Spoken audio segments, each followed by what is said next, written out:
해광철련입니다. 이번에는 요즘에 상당히 관심들이 많으신 풍수의 구운에 대해서 좀 더 살펴보겠습니다. 이론에서 구운까지라고 하는 것은 시간의 흐름에 따라서 변한다. 그러니까 여기는 시간 개념이 들어간 거죠.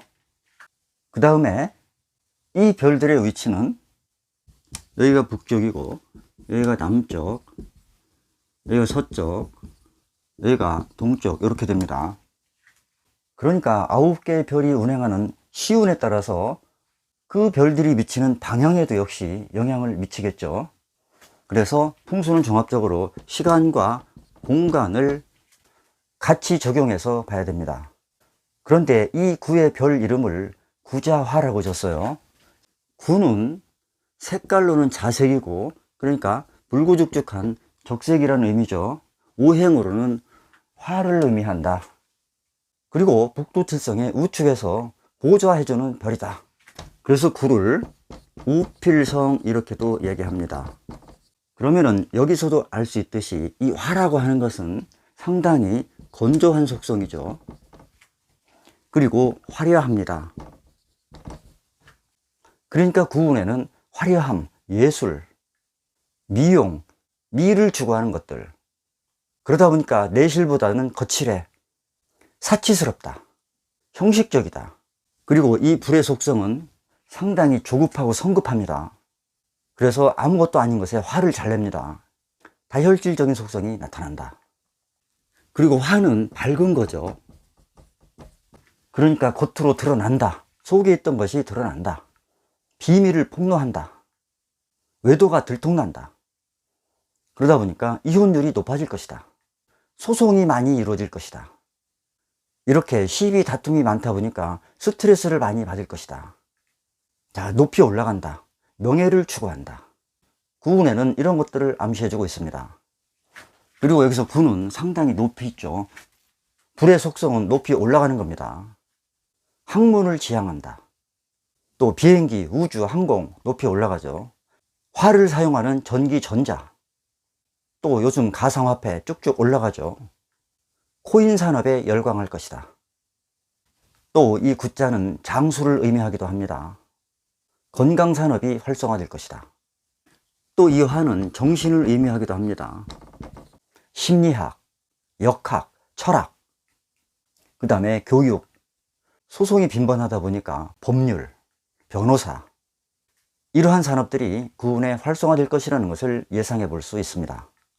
그러면은 이 구운은 언제부터 언제까지냐?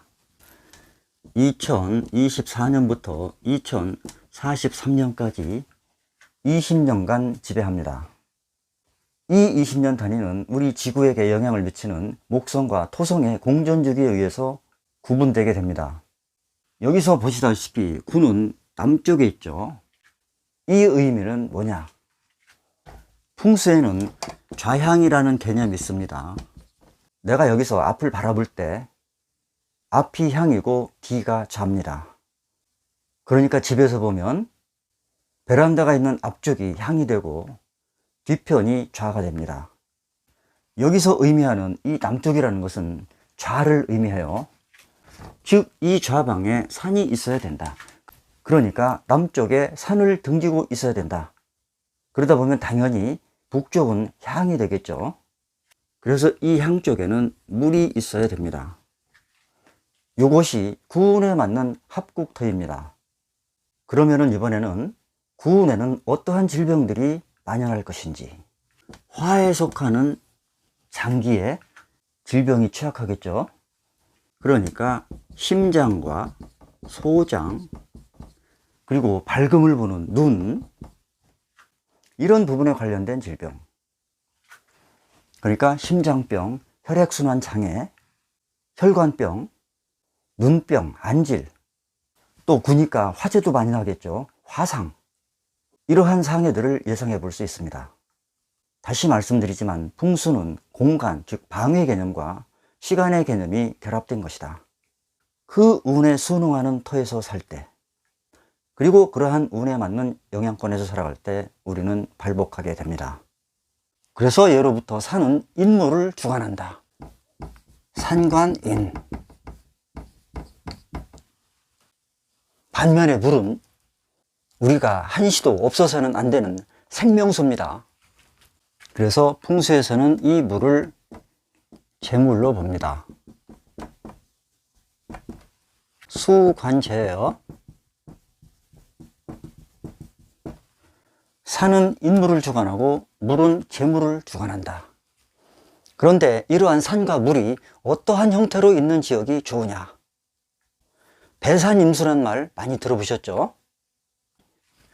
뒤에서는 산이 든든하게 받쳐주고 있고 앞에는 물이 있어야 된다. 이것이 터를 이루는 기본적인 사항입니다. 그런데 이 산과 물은 어떠한 형태로 있어야 되느냐? 나한테 유정하게 다가와야 된다. 그러니까 나를 중심으로 물이 이렇게 환포하면서 가야지, 이렇게 배반하면서 가면 안 된다. 그러니까 산줄기와 물줄기를 보고 이 터가 좋은지 나쁜지 한눈에 알아볼 수 있습니다. 자, 이러한 기본적인 산과 물의 형태를 바탕으로 깔아놓고 맨 먼저 중요시하게 봐야 될 사항은 그 지역이 시온에 맞는 지역인지 아닌지, 이것을 봐야 합니다. 자, 구운에는 우주의 축이 남북을 중심으로 움직입니다. 그러니까 여기가 남쪽이고 여기가 북쪽이라면 남쪽에 산이 있어야 되고 북쪽에 물이 있는 지역이 구운이라는 시온에 맞는 터이다. 달리 말하면 북향을 바라보는 지역이 좋다. 이런 얘기도 될 수 있습니다.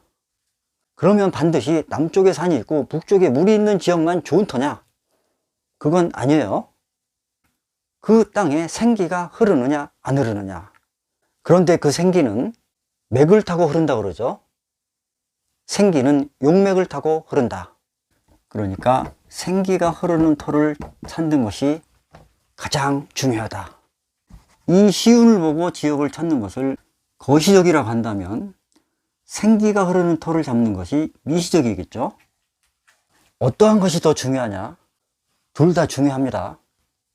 그러니까 이 거시적인 것과 미시적인 것이 동시에 갖춰지면 베스트가 되겠죠. 이렇게 시운에 맞고 생기가 흐르는 땅을 찾았다. 그러면은 그 지역의 산수와 맞는 좌향을 어떻게 배치할 것인지, 그 다음에는 좌향이라는 숙제가 남게 됩니다. 이 좌향은 산줄기와 물줄기의 흐름을 파악해서 왕기, 생기가 흐르는 방향이 어딘지 이것을 찾을 줄 알아야 돼요. 이렇게 시운, 생기, 좌향 이것을 두루 갖춘 터가 소위 말하는 명당터가 됩니다. 이렇게 간단하게 좋은 터를 찾는 방법에 대해서 알아봤습니다. 감사합니다.